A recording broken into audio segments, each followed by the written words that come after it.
గోపా ప్రదక్షిణం నీకిస్తీనమ్మా, గోవిందు సన్నిధి నాకీయవమ్మా.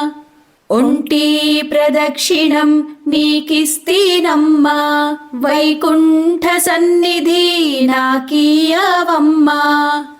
రెండో ప్రదక్షిణం నీకిస్తీనమ్మా, నిండైన సంపదలు నాకీయవమ్మా. మూడో ప్రదక్షిణం నీకిస్తీనమ్మా, ముత్తైదువతనం నాకీయవమ్మా. రామ తులసి లక్ష్మి తులసి నిత్యం మా ఇంట కొలువైయుండి విలసిల్లవమ్మా.